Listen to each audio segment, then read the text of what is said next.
നമസ്കാരം. വ്യോമയാന മേഖലയിൽ ഈ കഴിഞ്ഞ കാലങ്ങളിലുണ്ടായ അപകടങ്ങൾ തീർച്ചയായും മനുഷ്യ മനസാക്ഷിയെ തന്നെ ഞെട്ടിക്കുന്നതാണ്. ഗുജറാത്തിൽ എയർ ഇന്ത്യ വിമാനം തകർന്നുണ്ടായ അപകടം നമ്മൾ കണ്ടതാണ്. അതിനുശേഷം അജിത് പവാർ ഉൾപ്പെടെയുള്ളവർ സഞ്ചരിച്ച വിമാനങ്ങൾക്ക് അപകടം പറ്റി. ഇവിടെയെല്ലാം വലിയ രീതിയിൽ ആൾനാശം ഉണ്ടാവുകയും ചെയ്തു.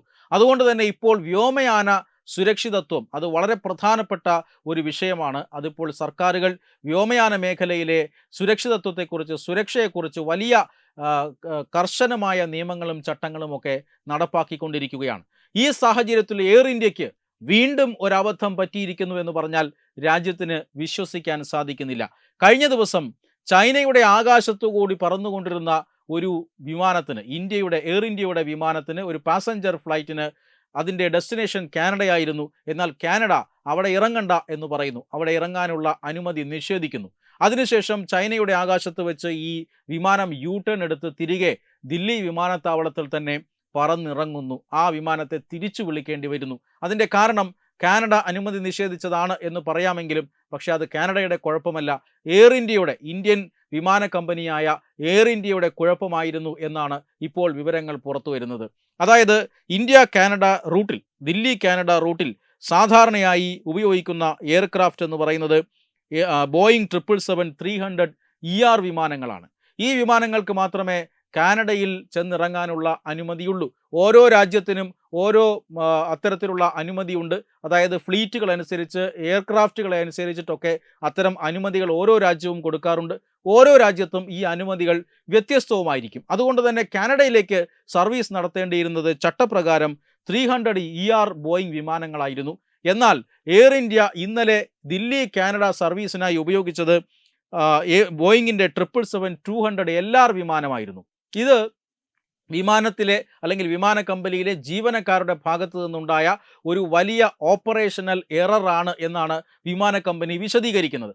ഇത് കാരണം ഇതിൻ്റെ ഈ തെറ്റ് അല്ലെങ്കിൽ ഈ ഒരു പിഴവ് അത് ശ്രദ്ധയിൽപ്പെട്ടതാകട്ടെ ദില്ലിയിൽ നിന്നും വിമാനം പറന്നുയർന്ന് 4 മണിക്കൂറിന് ശേഷം ചൈനയുടെ ആകാശത്ത് വിമാനം നിൽക്കുമ്പോഴാണ് എന്നുള്ളതാണ് ഞെട്ടിക്കുന്ന കാര്യം. പിന്നീട് അവിടെ നിന്നും ഇങ്ങോട്ട് തിരിച്ച് പറക്കേണ്ടി വരുന്ന സാഹചര്യമുണ്ടായി. അതായത് ദില്ലി വിമാനത്താവളത്തിൽ നിന്നും കാനഡയിലേക്ക് പോകുന്ന ദില്ലി വാൻകോവർ വിമാനം ടേക്ക് ഓഫ് ചെയ്തത് വ്യാഴാഴ്ച രാവിലെ 11:34 ഏതാണ്ട് 4 മണിക്കൂറിന് ശേഷം ചൈനയുടെ ആകാശത്ത് വെച്ച് അബദ്ധം പിണഞ്ഞു എന്ന കാര്യം വിമാനത്താവള അധികൃതർക്ക് ബോധ്യപ്പെടുന്നു. അതായത് കാനഡയിലേക്ക് ഉള്ള ലാൻഡിംഗ് പെർമിഷൻ എടുക്കുന്ന സമയത്താണ് ശരിയായ വിമാനമല്ല സർവീസിന് ഉപയോഗിച്ചിരിക്കുന്നത് എന്ന് വിമാന കമ്പനി ജീവനക്കാർക്ക് ബോധ്യപ്പെടുന്നത്. അതിൻ്റെ അടിസ്ഥാനത്തിൽ ഈ വിമാനത്തെ തിരിച്ചു വിളിക്കുന്നു. 11:34 പറന്നുയർന്ന വിമാനം ഏതാണ്ട് രാത്രി 7:19 തിരിച്ച് ദില്ലി വിമാനത്താവളത്തിൽ തന്നെ പറന്നിറങ്ങേണ്ടി വരുന്നു. 300 യാത്രക്കാർ ഉണ്ടായിരുന്നു. ഈ 300 യാത്രക്കാരും സുരക്ഷിതരാണ് എന്ന് വിമാന കമ്പനി അറിയിക്കുന്നു.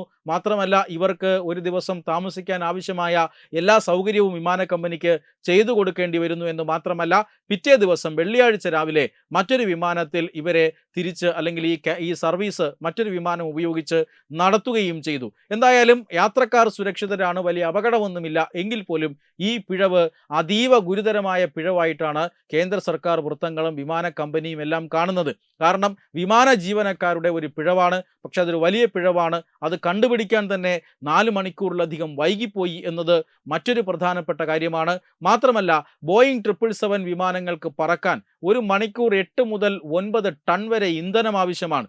അത് വെച്ച് നോക്കിയാൽ വലിയൊരു പാഴ്ചെലവ് ഈ വിമാന കമ്പനിക്ക് ഈ പിഴവ് കാരണം ഉണ്ടായിട്ടുണ്ട്.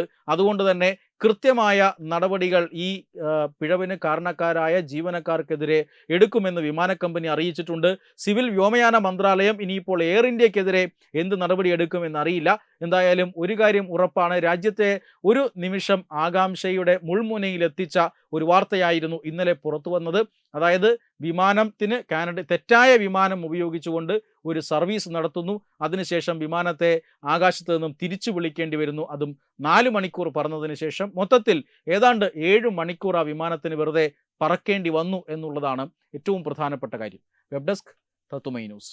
HIV അണുബാധ സന്തോഷപൂർണമായ ഒരു ജീവിതത്തിന് തടസ്സമല്ല. HIV അണുബാധയ്ക്ക് ഫലപ്രദമായ ചികിത്സ ഇന്ന് ലഭ്യമാണ്. ഇതിന് യഥാസമയം അണുബാധ കണ്ടെത്തുന്നതും കാലേക്കൂട്ടി ചികിത്സ നടത്തേണ്ടതും അത്യാവശ്യമാണ്. സൗജന്യമായ ചികിത്സയും മാർഗനിർദ്ദേശങ്ങളും സർക്കാർ ആശുപത്രികളിലെ ART അഥവാ ഉഷസ് കേന്ദ്രങ്ങളിൽ ലഭ്യമാണ്. ആരോഗ്യ സംരക്ഷണം ഓരോരുത്തരുടെയും ഉത്തരവാദിത്തമാണ്.